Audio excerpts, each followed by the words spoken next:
마가복음 10장 1절부터 12절까지 말씀입니다. 예수께서 거기서 떠나 유대 지경과 요단강 건너편으로 가시니 무리가 다시 모여들거늘 예수께서 다시 전례대로 가르치시더니 바리새인들이 예수께 나와 그를 시험하여 묻되 사람이 아내를 버리는 것이 옳으니이까 대답하여 이르시되 모세가 어떻게 너희에게 명하였느냐 이르되 모세는 이혼 증서를 써 주어 버리기를 허락하였나이다. 예수께서 그들에게 이르시되 너희 마음이 완악함으로 말미암아 이 명령을 기록하였거니와 창조 때로부터 사람을 남자와 여자로 지으셨으니 이러므로 사람이 그 부모를 떠나서 그 둘이 한 몸이 될지니라. 이러한즉 이제 둘이 아니요 한 몸이니 그러므로 하나님이 짝지어 주신 것을 사람이 나누지 못할지니라 하시더라. 제 집에서 제자들이 다시 이 일을 물으니 이르시되 누구든지 그 아내를 버리고 다른 데에 장가드는 자는 본처에게 간음을 행함이요 또 아내가 남편을 버리고 다른 데로 시집가면 간음을 행함이니라. 아멘. 오늘부터 나눌 이 말씀은 예수님께서 예루살렘으로 입성하시고 또 십자가에서 죽임을 당하시는 그 과정들을 이제 오늘부터 말씀을 함께 나누게 됩니다. 오늘 1절 말씀에 이렇게 시작을 하지요. 예수께서 거기서 떠나라고 말하는 거기서는 9장 33절에 보면 가버나움에 이르러 집에 계실새로 나옵니다. 그러니까 예수님의 갈릴리 사역이 마무리가 됩니다. 이제 갈릴리를 떠나서 예루살렘으로 올라가는 그 과정을 시작을 하시는 거지요. 그래서 거기서 떠나 유대 지경과 요단강 건너편으로 가신다라는 거지요. 유대 지경으로 가세요. 그리고 요단강 건너편으로 가신다라는 겁니다. 이때는 특별히 예수님께서 움직이는 그 여정과 과정들을 우리에게 간략하게 보여주고 계시지요. 예루살렘으로 가기 위해서 예수님이 올라가고 계십니다. 자, 하지만 이제 예수님이 가시는 이 땅에서의 사역의 거의 마무리 끝에 와 있습니다. 이때에도 변함없이 사람들이 많이 예수님 주위로 몰려들어요. 가장 중요한 것은 예수님을 통해서 병을 낫기 위한 것이 가장 크겠지요. 예수님이 기도해 주시고 또 예수님께서 치유해 주실 때마다 많은 병자와 그리고 귀신 들린 자들이 나음을 입었기 때문입니다. 하지만 우리 주님은 그렇게 이정맹하시는 분이 아니라 늘 무엇을 하셨냐 하면 1절 끝에 보니까 다시 전례대로 가르치시더니 라는 겁니다. 예수님이 늘 사람들 모이면 병자를 치유하는 것으로 끝나는 것이 아니라 그들을 가르치십니다. 가르치신다는 말씀은 하나님의 말씀을 다시 그들에게 알려주시는 거지요. 복음을 가르치시는 겁니다. 우리가 왜 모입니까? 우리가 모이는 이유가 뭘까요? 바로 주의 말씀을 배우기 위해서인 거지요. 예수님은 그들에게 가장 필요한 것은 그들의 질병에서 나음은 없는 것도 중요하지만 가장 중요한 것은 그들의 삶의 가장 중심이 되어야 될 그 말씀을, 복음을 가르치는 거지요. 그 복음을 모르면 그냥 단지 하나님을 더 아는 것보다 내 삶 가운데 정말 필요한 것들을 채워나가는 것에 중심을 두게 됩니다. 하지만 우리 예수님은 복음을 가르치시고 말씀을 가르치심을 통해서 이 사람들의 삶의 중심에 하나님의 뜻이 있기를 원했습니다. 하나님의 뜻이 있지 않으면 그들의 삶의 우선순위는 바뀔 수 없는 거지요. 하나님의 말씀이 없으면 하나님의 뜻을 모르기 때문에 하나님 주신 그 사명을 따라 살아갈 수도 없습니다. 삶이 바뀌지 않는 거지요. 그러니 모이는 자들 있을 때마다 가르치십니다. 제자들이 모일 때에도 늘 가르치셨습니다. 예수님의 3대 사역 가운데 가장 핵심이었던 것이 이 말씀을 가르치시는 거지요. 변함이 없어요. 자, 그때에도 변함없이 2절에 보면 바리새인들이 예수께 나와 그를 시험하여 묻습니다. 이제 예수님이 예루살렘으로 가시는 그 길목 가운데 이 바리새인들이 여전히 예수님을 넘어뜨리기 위해서 시험한다라는 거예요. 자, 시험하는 내용이 뭐냐 하면 사람이 아내를 버리는 것이 옳으니까 라는 거예요. 예수님은 이들의 마음을 다 아십니다. 자, 사람이 아내를 버리는 것이 옳습니까? 라고 물어요. 자, 이 부분에 대해서 이미 이들은 많은 논쟁을 가지고 있습니다. 이때 당시에 가장 대표적인 학파가 두 가지가 있어요. 샴바이 학파와 힐델 학파가 있습니다. 샴바이 학파는 어떤 이유에서도 이 부부가 남편이 아내를 버리면 안 된다. 이혼에 대해서 부정적으로 보는 학파가 있고, 힐렐 학파는 이유가 있으면 이혼을 해도 된다. 남편이 아내를 버려도 된다. 라는 쪽에 중심을 두고 있는 학파가 있습니다. 이 두 학파의 논쟁은 끝이 없었고 답을 얻지 못했던 거지요. 왜냐하면 분명하게 성경에 모세가 말씀해 준 게 있습니다. 그래서 예수님도 모세가 뭐라고 얘기하되? 라고 묻지요. 그때 이 사람들이 주저하지 않고 얘기를 합니다. 이혼 증서를 써주어 버리기를 허락하였나이다 라고 얘기를 하는 거예요. 지금 이렇게 얘기해도 저렇게 얘기해도 이혼을 하라고 해도 하지 말라고 해도 이 말씀 가운데 다 걸리는 거지요. 자, 이 부분을 놓고 이 대답도 할 수 없고 저 대답도 할 수 없는 그때 예수님이 이 말씀을 가지고 어디로 가냐 하면, 원래 모세가 한 이 말씀의 의도가 무엇인지, 신명기 24장에 이혼 증서를 써주라고 이야기한 이유가 무엇인지에 대해서 이야기를 해요.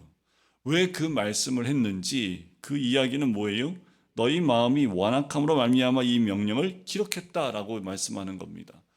왜 모세가 이혼 증서를 써주라고 했겠냐라는 거예요. 그것이 율법이고 언제든지 너희 아내를 그렇게 이혼 증서를 써줘서 이혼해도 된다라는 그 의미로 이 이혼 증서를 써주라 이야기했겠느냐라는 거예요. 너희의 마음이 완악합니다라는 거지요. 왜 그럴까요? 여인들은 그때 당시에 남편에게서 쫓겨남을 당하면 갈 데가 없습니다. 사회적인 가장 큰 약자가 여인이었습니다. 그래서 구약에도 보면 과부나 또 고아나 객에 대해서 항상 선대해야 되는 것을 구약 율법에 많이 이야기하고 있지요. 그런데 남편이 이혼 증서를 써주면 이 여인은 다시 시집을 갈 수 있는 길이 열립니다.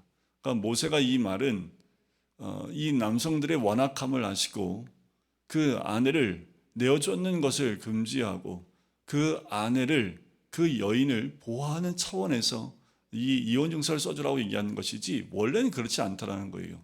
원래 어떤지 볼래? 하면서 원래의 말씀을 이야기합니다. 자, 그러면서 6절에 보면 창조대로 돌아가요.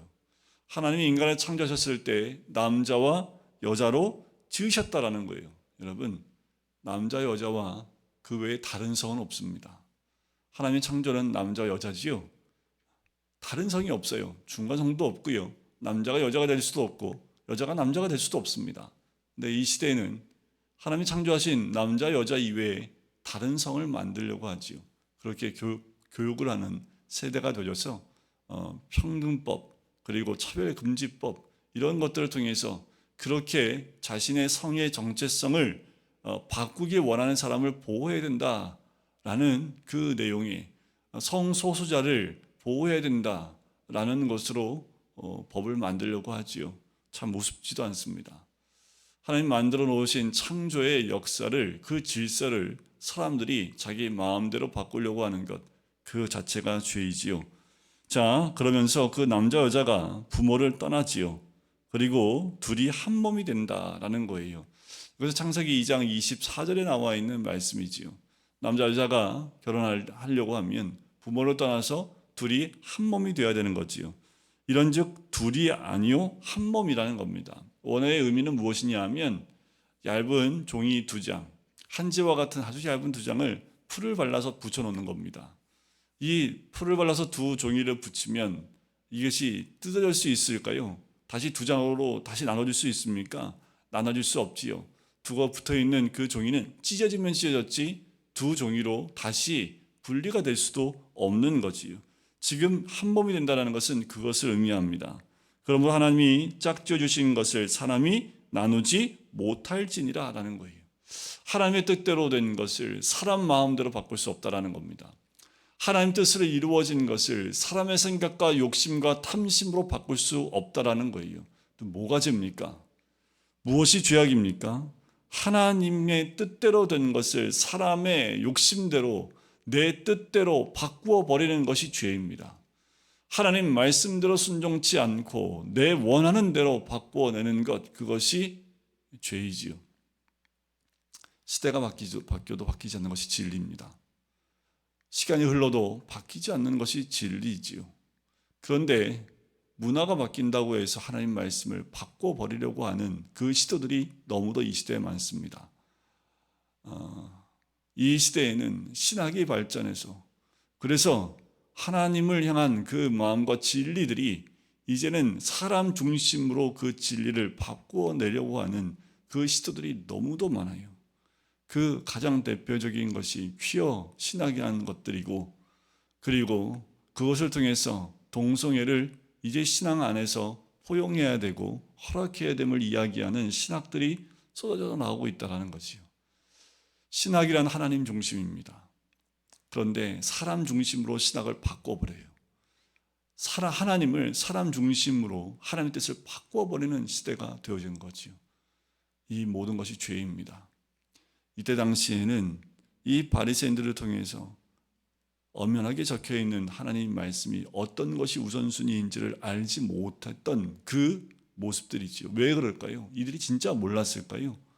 정말 이혼하는 것이 하나님이 허락하시고 하나님의 뜻이었다라고 이들이 말할 수 있었을까요? 그렇지 않지요. 이들의 욕심이 먼저 있지 않았겠습니까? 이들의 생각이 먼저이지 않았겠습니까? 이미 창세기 2장 24절에 부모를 떠나 한 몸이 된다라는 말씀이 분명히 적혀 있음에도 불구하고 나중에 기록되어져 있는 그 모세가 이혼 증서를 써줘도 된다라는 그 의미를 파악하지 않고 있는 거지. 몰랐을까요? 사람의 욕심으로 인해서 하나님의 말씀까지도 바꿔버리려고 하는 그 시도들이 이 땅에도 있고 그때에도 있었음을 예수님이 정확하게 이야기하십니다.